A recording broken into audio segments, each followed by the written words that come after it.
All right, guys, today's video is entitled Competition with Neighbors. This can be a discouraging thing for some people because you may be trying really hard and you keep getting deer shot off outside your property. Maybe you've got this dream buck that you've been hoping for a long time, or at least a really good buck, and somebody else shoots it off another property. And it kind of discourages you from trying to continue on because you put so much effort into it. Well, there's ways to help your odds, and there's several reviews of your property you might want to look at.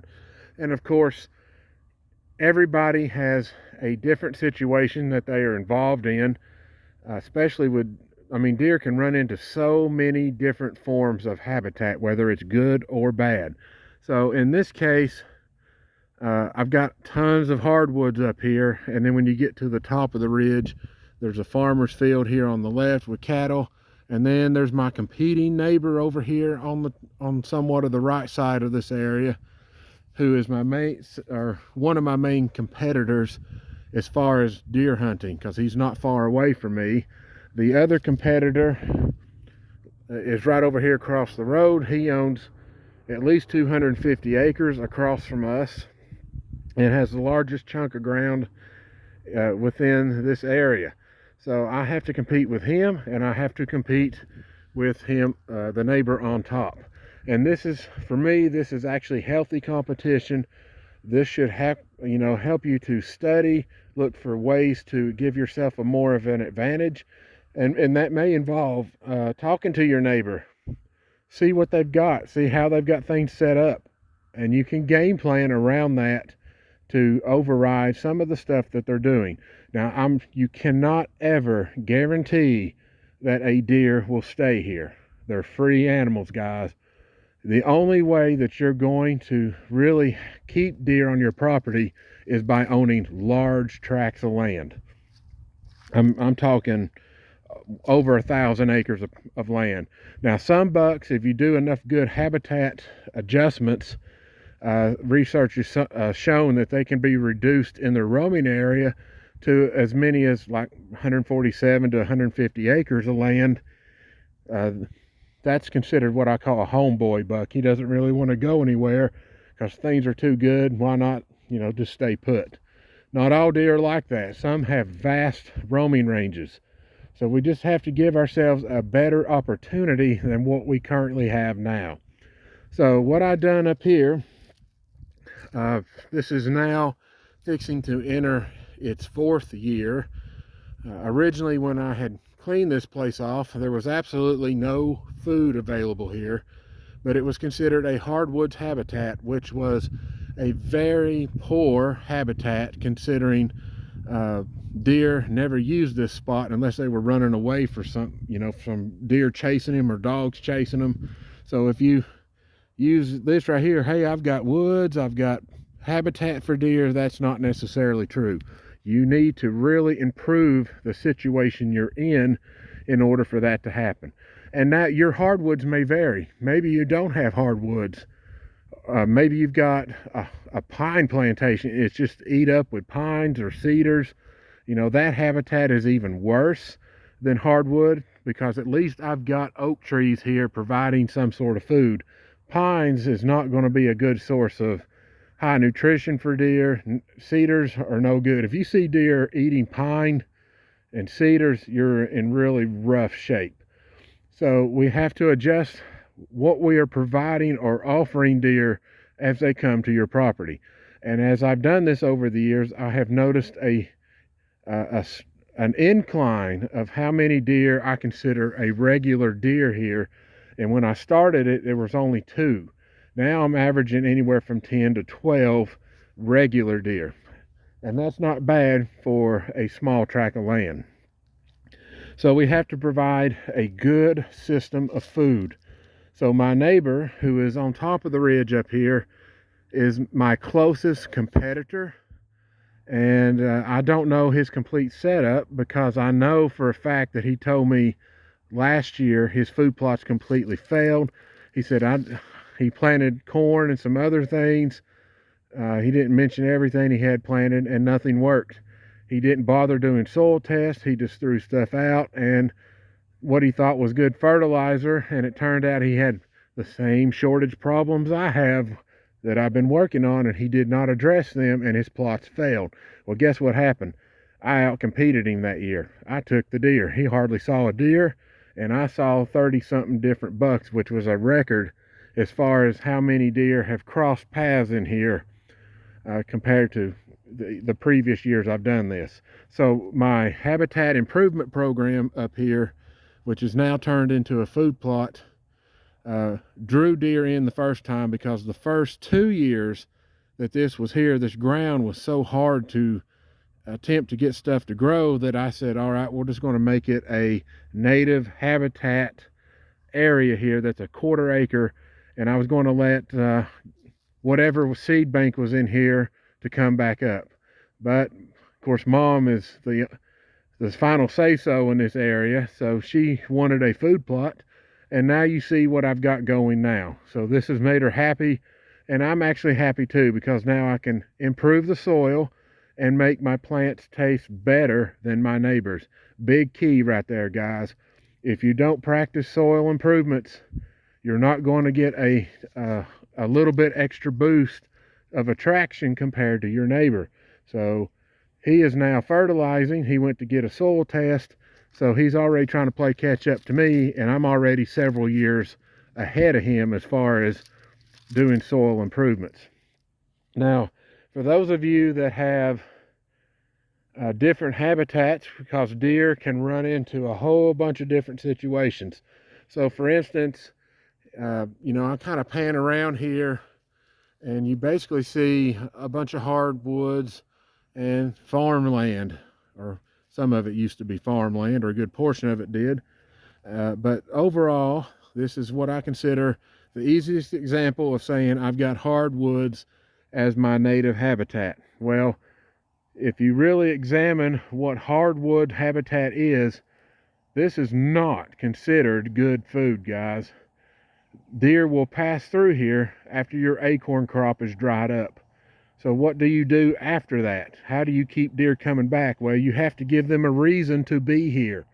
So you have to either one of two things: find a way to add food by making small to large plots depending on what your needs are, or you come over here in this situation and you remove trees that are no good to deer. So now if you're doing the food plot system with the soil improvements and you start removing trees over here, this will allow sunlight to get down here. And if you want to do a native habitat area in your woods but still leave the beneficial oak trees or chestnut trees, whichever you prefer to keep, you are inviting deer to stay here much longer. And I'm not going to use the term holding deer. If you're holding deer, you're in a high fence area. That's the way I view it. So I don't do high fence. I'm not a fan of high fence. So I have to practice good management habits in order to keep deer coming back. So if you're in a totally different situation, and really all you got to do is go right over here to the neighbor's property. This area over here, for at least 7-8 acres, is nothing but overgrown pines in there. So if your property has overgrown pines, you're going to have to do a few extra steps. One, you need to remove the pines, or at least thin them down so where the sunlight can penetrate to the floor, and try to stimulate native growth if you want that option. The other option is if you're planning to do food plots and you want to help beat your neighbor, you need to plan for a larger plot than a normal person would.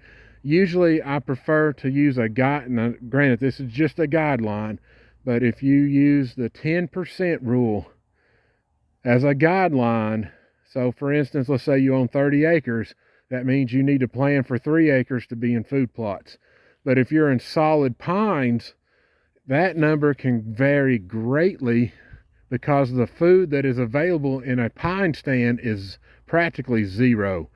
You got to create it somehow, so you have to make oversized or multiple areas where food plots can be to override what pine trees do to your deer. And when you do that, you're creating better habitat, even though you still can keep pines. You don't have to cut every one of them down. I mean, don't think I'm getting chainsaw crazy and just cut everything down. You've got to improve your woods habitat in order for that to happen. And if you want to outcompete your neighbor, you can take a few areas, cut everything down completely if it's all pines, and introduce chestnuts, oak trees, something that deer will be drawn to, and that will help increase your odds that that deer will stay on your property, or at the very least visit your place a lot more often than my neighbor that's on top of the hill. So there's a lot of things that you can actually do to give yourself an edge over your neighbors. And if you have to, go up there and talk to them. Be friendly about it, and you all can maybe work out a deal. You might be surprised. You might be able to work out a deal with each other and say, look, I want to try to get a little size on these deer, and are you willing to go in with me and not shoot any deer under the age of 3.5? If he can get him to agree to that, you're going to be surprised at how much better your hunting place can become. So sometimes it's actually beneficial to work together if they're willing to do so. If they're not, and maybe they cause problems, then that's okay. You just got to find a way to beat him through your management practices. So that includes introducing prescribed fires in your woods, cleaning out areas that are really thick that don't provide food. Start providing shelter for your deer, places to bed, high quality soil. And here's another fantastic tip. So if you happen to have some good oak trees in here, which these two are really good producers now, if you can clean off the surrounding trees, like I did here, I cut down a lot of trees that were competing with this tree. When you increase sunlight to oak trees that are more mature, like these, actually all three of these right here get really good sun now compared to what they used to get. You're actually making your acorns taste better, and you're upping production rates naturally through sunlight. You're also going to create healthier oak trees, and if that's the case, you will probably have a better source of trace minerals, because the trees themselves are the only competitors versus a whole cluster of trees like this over here. These big oaks right here are in major competition with each other, but they're also in major competition no matter how tall this tree is. Any of these trees here is taking nutrients away from them as long as they're in the root zone of those trees. And as poor as my soil is, these trees need all the help they can get. So if you have an area that has really good oaks, cleaning out competition around those oak trees will help give you an edge in the quality of your acorns. I think that's also another fantastic advantage. So if you start practicing, just a few things, look for woods habitat improvement opportunities. Make sure that you provide adequate food to grow deer to larger sizes. If you have a high deer density, that needs to play a huge role in how you plan your property out. But let's do another situation.